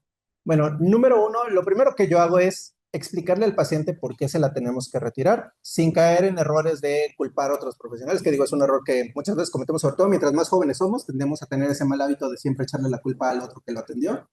No se trata de eso. Explicarle al paciente qué características negativas, positivas tiene el medicamento, saberle explicar las dudas por sesgos cognitivos que pueda llegar a tener. Por ejemplo, uno de los más comunes es, a mí los pacientes muchas veces me dicen, doctor, pero es que yo duermo con mi clonazepam, ¿por qué me va a hacer daño? Y les tengo que explicar todo lo que ya les mencioné a ustedes de, sí duerme, pero va generando esto y esto y esto. Y muchas veces se los explico con la balanza de costo-beneficio, ¿no? Al principio su medicamento nos da muchos beneficios a cambio de poquitos costos. Conforme avanzamos, los costos subieron y entonces hubo menos beneficios. Y entonces, número 1, eso. ¿Por qué? Porque el error que cometemos es que muchas veces tratamos a nuestros pacientes como si fueran colegas médicos que deben entender por qué hacemos las cosas. El paciente no sabe, el paciente está asustado y el paciente necesita entender por qué hacemos las cosas. No siempre funciona, hay gente que aún así va a ser muy perseverante y todo, pero sí ayuda mucho el explicar. Segundo, el ir utilizando benzodiazepinas de vidas más largas para ir retirando las que de repente son de vidas más cortas, también ayuda. Tercero, ir haciendo un retiro gradual. A veces nos asusta tanto el que traiga la benzodiazepina que lo primero que queremos hacer es, ¡pum!, quitarla como casi de golpe. Jamás lo va a tolerar, lo va a rechazar mucho. Es preferible ir escalando a dosis cada vez más pequeñas. A veces puede ser un proceso muy largo, tenemos que entenderlo mucho. Eso les digo porque hasta a mí me tocó aprender a entenderlo. Al principio también luchaba mucho con eso. Si el paciente lleva 10, 20 años tomando una benzodiazepina, querer quitársela en un mes, 2 meses, es utópico, ¿no? Sí, sí se puede. Hay gente que lo logra, gente muy convencida. Yo he tenido muchos pacientes que hasta me sorprenden. De repente yo se las dejé en esquema de 4 semanas y a las 2 semanas me avisan que ya la dejaron de tomar y que les está yendo una maravilla. Excelente. Pero la gran mayoría de la población no. Les va a costar trabajo. Tenemos que ser pacientes también nosotros con ellos y buscar diferentes esquemas para retiros.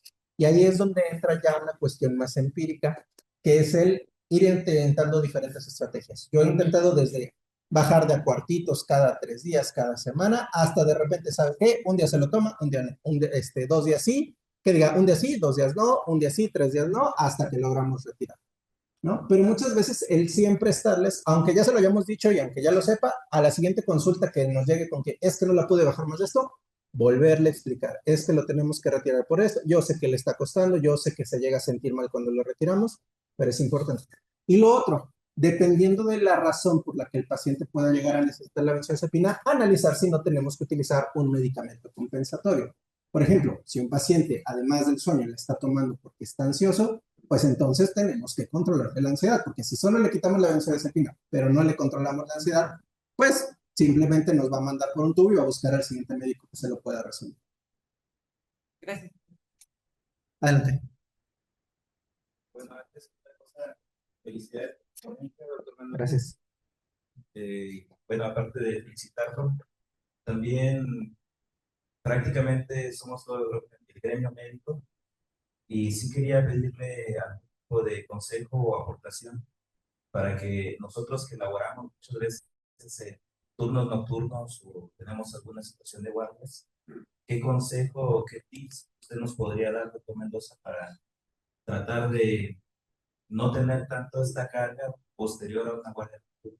¿Cómo podríamos compensar un poco? Ahí sí me la puso difícil. Creo que es la panacea que casi todos los optólogos estamos buscando a la fecha. Tenemos muchas discusiones y trabas y estudios en proceso, y esto le hablo de cuando yo me estaba formando apenas. A la fecha estoy seguro que continúan. Lo primero es quitarnos un poquito el concepto de la frustración. ¿Y por qué digo esto de la frustración? Muchas veces hacemos este pensamiento de, como yo trabajo de noche, entonces tengo que buscar disfrutar en las mañanas y entonces limito mi tiempo de descanso. No, yo sé que es feo y todo, pero a veces es preferible sacrificar ciertas características a tener un buen descanso. Depende un poco del rol no sé si el término correcto sea guardias, pero el rol de turnos que vayamos a tener, cada cuando vayamos a estar de turno nocturno. Si es continuo, pues casi vamos a terminar teniendo que hacer una inversión de ciclo de sueño. No es lo más sano del mundo, a la larga nos va a dar repercusiones, pero a veces también lo que yo le explico a los pacientes es el entender que, por desgracia, muchas veces no tenemos que trabajar con lo ideal, sino con lo que tenemos al lado, ¿no? Yo, por ejemplo, a veces atiendo guardias o celadores o similares que pues tienen turnos de repente de 24 por 48 similar, y decirles, vas a dormir como cuando tenías 15 años, vas a dormir como el chico que se levanta a correr a las 7 de la mañana, es mentirles, ¿no? No te voy a poder llevar al sueño perfecto, al sueño que humanamente sería lo mejor que tuvieras, pero vamos a llevarte a que con las características que tú tienes en tu trabajo, tengas la mejor capacidad para descansar y para hacer tus actividades, y lo mismo aplica aquí, ¿no? ¿Por qué menciono esto? Porque muchas veces una de las recomendaciones, en cuanto salgan de la guardia, llegar, desayunar lo necesario y dormirse, no distraerse interactuando con los familiares o similares. Yo sé que suena de repente hasta cruel decirlo, pero a veces lamentablemente es necesario para fomentar el descanso. Si tengo periodos alternados, esto es, por ejemplo, voy hoy en la noche, pero no voy hasta los siguientes 2 días, entonces puedo llegar y nada más dormir unas 4 horas para recuperar la estabilidad de sueño básica, mantenerme funcional, despertarme, hacer mis actividades y en la noche ya poder dormir mi periodo de sueño, ¿no? Obviamente, cuidar que mi habitación tenga las mejores características del sueño posible si voy a terminar durmiendo en la mañana, ¿no? O sea, perdón, se me fue terminé la palabra, cortinas, perdón. Cortinas blackout, para bloquear toda la entrada posible del sueño, incluso el uso de antifaz, el uso de tapones si vivo en una zona con mucho ruido, o si simplemente tengo familiares que pues su vida es en la mañana, ¿no? Que es parte de lo que nos perjudica el dormir en la mañana. Por eso se dice que aunque sean 8 horas, no es lo mismo dormir de noche que dormir de día. Nuestro organismo está diseñado para adaptarse mejor a los procesos de sueño nocturno porque es cuando hay menos ruido, menos alteraciones similares que lo fomentan. Pero la realidad de este aspecto es esa, ir buscando la adaptación dependiendo de cada caso, pero entender que a veces eso va a implicar sacrificar ciertas cosas, ciertos hábitos que vamos a tener que ir teniendo y que quizá nos gustaría mantener, pero que no podemos. Y la segunda, si ya sé que no voy a dormir en la noche, cuidar mi sueño de las otras oportunidades para no anticiparme. Lo peor que podemos hacer es, no voy a dormir en la noche y de todas maneras me desvelo interactuando similares. O tengo una noche para dormir y en lugar de ir a dormir, me voy de fiestas similares. Pero la verdad es que es un tema difícil, no lo negaré. Sí, buenas noches. Para fines de diagnóstico, ¿qué tan útil es aprovechar la tecnología? El Watch, por ejemplo, luego nos da una gráfica. Si sí nos es útil, también qué porcentaje es el recomendado de REM, por ejemplo. Claro. Número uno, excelente pregunta, por cierto, porque es una cosa que se ha vuelto súper común hoy en día. Número uno, los medidores de sueño en relojes no son malos, pero ahí andan rozando lo malo. Son útiles para que las personas sospechen que están teniendo un problema, pero no para garantizar que lo están teniendo. De hecho, muchas veces, una vez que ya nosotros identificamos un problema, la siguiente indicación es, no me vuelvo a utilizar una aplicación para monitorear su sueño, o al menos no me la vuelva a revisar. ¿Por qué? Porque genera estos sesgos cognitivos. Número uno, eso de qué porcentaje de REM es similar, el reloj no lo puede medir. El REM se mide en base a análisis de las ondas, de las ondas eléctricas, electroencefalográficas, que se miden a través de lo que es la polisomnografía. De hecho, ni siquiera las poligrafías respiratorias, que es el famoso estudio ambulatorio de sueño o simplificado de sueño, miden el REM realmente. Porque la única forma de medirlo es a través de este tipo de ondas.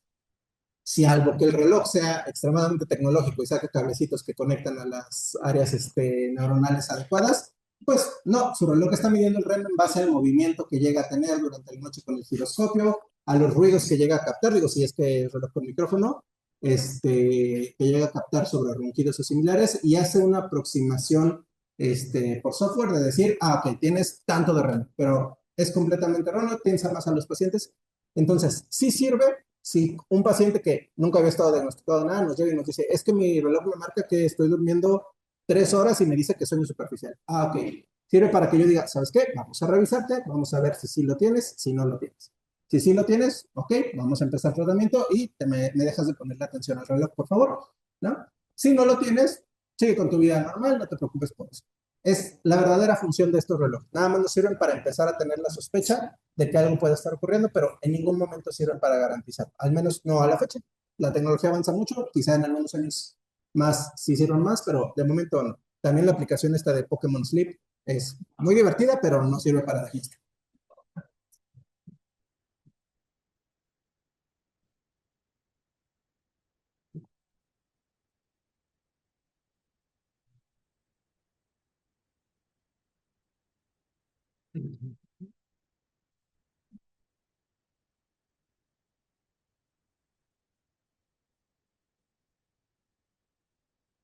De los socios que se encuentran en línea, tuvimos una participación de 54 socios conectados y varios de los socios que están en línea pertenecen a la federación. Nos acompañaron personas de Tlaxcala, de Morelos, de Puebla, del Estado de México, de Hidalgo y Querétaro. Entonces tuvimos un público bastante amplio. Tenemos poco tiempo ya para las preguntas que compartieron amablemente en el chat de esta sesión. Básicamente son comentarios de felicitación para el ponente y me voy a permitir leerle dos preguntas solamente. Claro. La doctora Zenit González menciona: buenas noches, excelente ponencia. Doctor, ¿recomienda el uso de magnesio? Y si sí, ¿qué tipo? No, ahorita la información que tenemos con el magnesio es súper ambigua, por no decir que un 50-50. Hay estudios que dicen si sirve, hay estudios que dicen no sirve, y los estudios que dicen si sirve generalmente no han evaluado si es un paciente que tenga alguna otra característica biológica que avale que quizá el magnesio funcionó por su característica en específico y no porque funciona en población en general. Entonces, al menos al momento, no. Ya sabemos que aquí en la medicina todo cambia a veces en cuestión de 3 meses, quizá lo que les estoy diciendo ahorita en un mes o dos cambie, pero al menos de momento no hay nada que avale realmente el uso de magnesio para esto. Gracias. Y menciona el doctor Alejandro Reyes: ¿el ejercicio debe ser en la mañana por ser estimulante o es o se recomienda en la noche antes de dormir, como se menciona en algunas diapositivas, o debe ser según el individuo? No, en la mañana. Idealmente siempre en la mañana.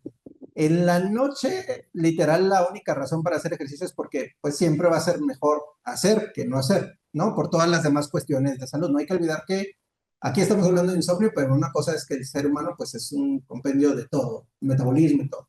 Entonces, de no hacer a hacer, pues siempre va a ser mejor. Pero hablando única y exclusivamente de sueño, el ejercicio es por las mañanas. Muchas gracias. Y tenemos una manita levantada. Doctor Gustavo Salgado, si gusta abrir su audio y comentarnos su duda, por favor. Sí, buenas noches, saludos a todos desde Tasco Guerrero. Pertenezco a la Asociación de Morelos también, pero estoy viviendo en Tasco por mi trabajo. La pregunta va enfocada nada más en qué momento se podría considerar insomnio, porque nosotros como médicos familiares manejamos mucho adulto mayor y muchos me refieren que para ellos el insomnio es a partir de las 9 de la Tenemos noche. un problema con la conexión y el ¿Ya me audio. escucha? ¿Ya me escucha? ¿En qué momento se puede considerar insomnio? ¿Ya me Ok, de escucha? la pregunta que mencionaba en el chat, ¿Ya me el escucha? doctor Gustavo Salgado mencionaba ¿En qué momento se considera insomnio? a qué hora se puede considerar que sea insomnio. Es la Porque pregunta que nos realiza. tengo Bueno, pacientes el que, insomnio no es algo que se mide en base a las horas. El ok, insomnio, como ya mencionábamos, tiene que ver con la calidad del sueño que está refiriendo la persona, esto es el nivel de descanso similares, y con el tiempo que llega a tardar, ya sea en quedarse dormido, mantenerse dormido o despertarse una vez habiendo estado dormido. ¿Por qué esto? Porque justo retomando lo que mencionamos un poquito de las personas que a veces terminan teniendo una inversión del ciclo por el tipo de trabajos que tienen, también pueden tener la inversión del ciclo y además tener insomnio, ¿no? Es muy trágico, muy desesperante, pero puede pasar. Entonces no es algo que se mida directamente por tiempo.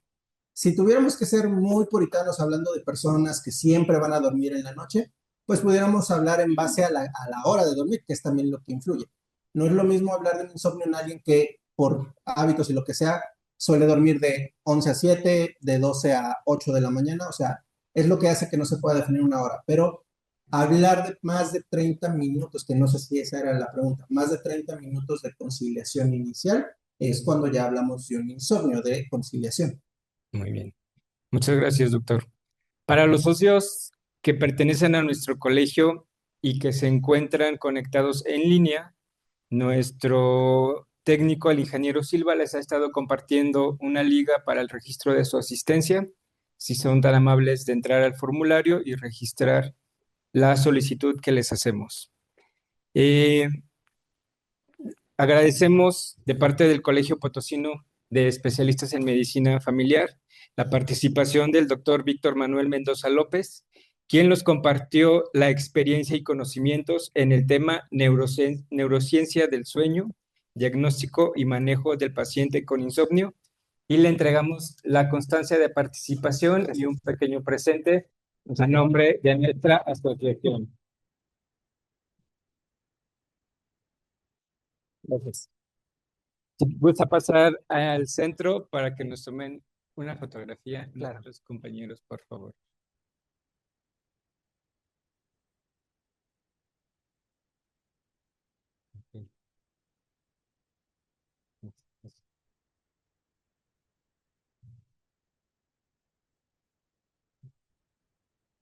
Muchas gracias. Gracias. Ay,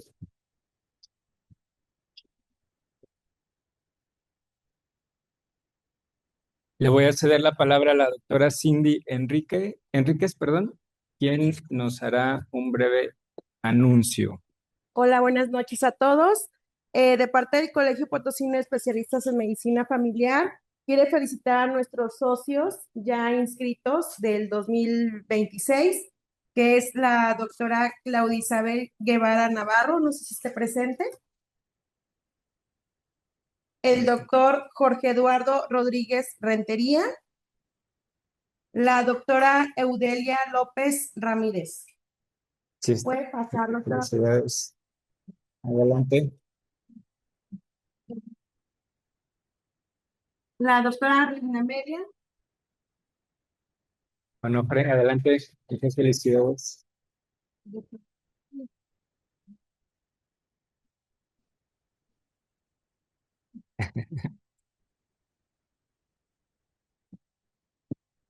Sí, es de cumpleaños, doctoras. Muchas felicidades.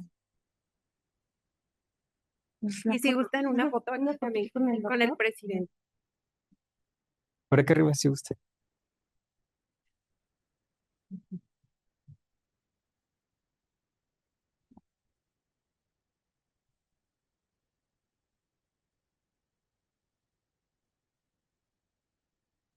Muchas felicidades.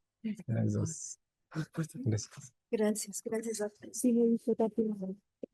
Le voy a ceder la palabra a la doctora. ¿Quién se quedó con el microfonito? Cindy. Le voy a ceder la palabra a la doctora Jamie Yvette para que nos haga unos anuncios importantes sobre capacitación médica continua y un taller que se aproxima.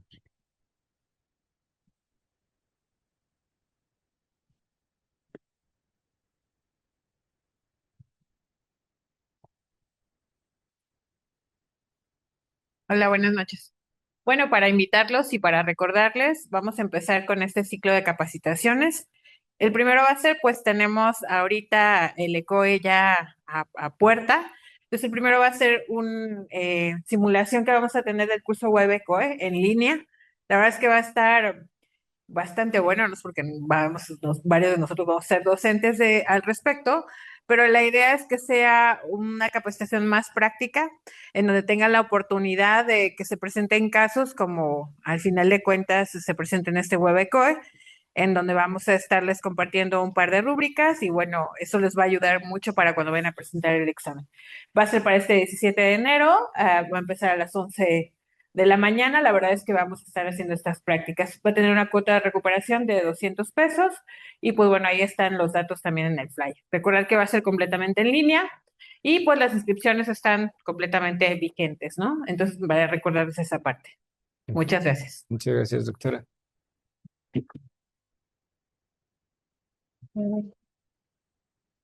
Para los socios que se encuentran en línea, en un momento más le voy a ceder la palabra a la doctora Pilar Arredondo Cuellar, que es la ex tesorera de la gestión 23-25, quien nos dará un breve informe sobre los estados de cuenta que se llevaron a cabo durante esa gestión. Si son deseosos de permanecer en línea, son invitados a permanecer con nosotros. De lo contrario, y si gustan, ya pueden desconectarse de la sesión. A los socios que se encuentran presentes en esta sala, pues les agradeceremos su atención al informe que nos comentará la doctora Pilar.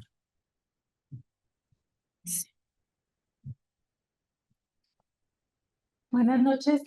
Bueno, va a ser algo muy breve porque la doctora Doris había dado el informe final de la mesa directiva. Había quedado pendiente nada más lo que correspondía a lo económico porque faltaban unos pagos de la federación. Entonces, nada más vamos a hacer brevemente lo que es el recuento de lo que se ganó. Teníamos de la mesa anterior 131,000 pesos y de las anualidades del 2024 y 2025 fueron 487,950 pesos. Aproximadamente un poquito más de la mitad fue del 2024 y del 2025 como 30,000 pesos menos. De las dos carreras que se realizaron en los 2 años, 2024 y 2025, se obtuvo 31,400 pesos. Y de los 2 congresos también se ganó un poquito más en el 2024. Por los 2 congresos se recibió 436,100 pesos. De las cenas y que se realizaron tanto en el 2024 como el 2025, se obtuvieron 36,540, por lo que en los 2 años tuvimos 1,122,977 pesos. Y estos son los egresos en las carreras, como se dieron toallas y se dio regalitos, se gastó 74,379. De las 2 cenas se gastó un poquito más porque a los socios se les dio gratis la cena y nada más se pagó realmente lo que era de parte de los acompañantes. Se gastaron 99,234 pesos. Los congresos, la verdad es que los 2 congresos fueron 388,000 pesos, es decir, se ganó más en los congresos de lo que se gastó. Quedaron aproximadamente 100,000 pesos de los 2 congresos. Los gastos varios, aquí vienen los gastos de la federación, los gastos que se pagaron de aval académicos en los congresos, aval académico de lo que es cada año, las anualidades. Se gastó 203,897 pesos y los ambigús que se dieron en las sesiones fueron de 95,360 pesos. Los viáticos para presidente y vicepresidente para los diferentes congresos o las diferentes reuniones a las que los convocaban en la Ciudad de México o en otros lados fue de 47,000 pesos. Total de los egresos, fue 908,000 pesos, 912. En total fue el egreso y quedó en la cuenta que se le pasó a la actual mesa directiva 214,065 pesos. Se le entregaron de la siguiente manera: fueron 5,000 para abrir la cuenta, 20,000 de anticipo para las actividades que estaban realizando como estas y 3,500 que fue el pago del Zoom ya del 2026 y un último pago que ya fue cuando ya habíamos terminado de pagar federación y todo, de 185,556. Estos pagos se realizaron en diciembre del 2025. Este es el total de lo que les dimos a la cuenta a la actual mesa directiva. Eso sería todo a grande modo. En caso de que tengan alguna duda, ahí está el Excel, los recibos y todo. Estoy a su disposición en la Coordinación de Educación de la Clínica 47. ¿Tienen alguna duda? ¿No? Eso. Gracias. Muchas gracias. Bonito, por favor. Ay, esta cosa que me trajeron. Pues muchas gracias a todos por su asistencia. El doctor Marco Bejarano está realizando el registro y cobro para los asociados de forma presencial y en la parte posterior de esta aula tenemos un pequeño amigo para compartir con ustedes. Gracias a todos por su atención y los esperamos en nuestras actividades, capacitaciones y talleres. Muchas gracias y buenas noches. A los socios que permanezcan en línea, igual les agradecemos su presencia y los invitamos a continuar con las actividades del colegio. Muchas gracias a todos y hasta pronto. Buenas noches.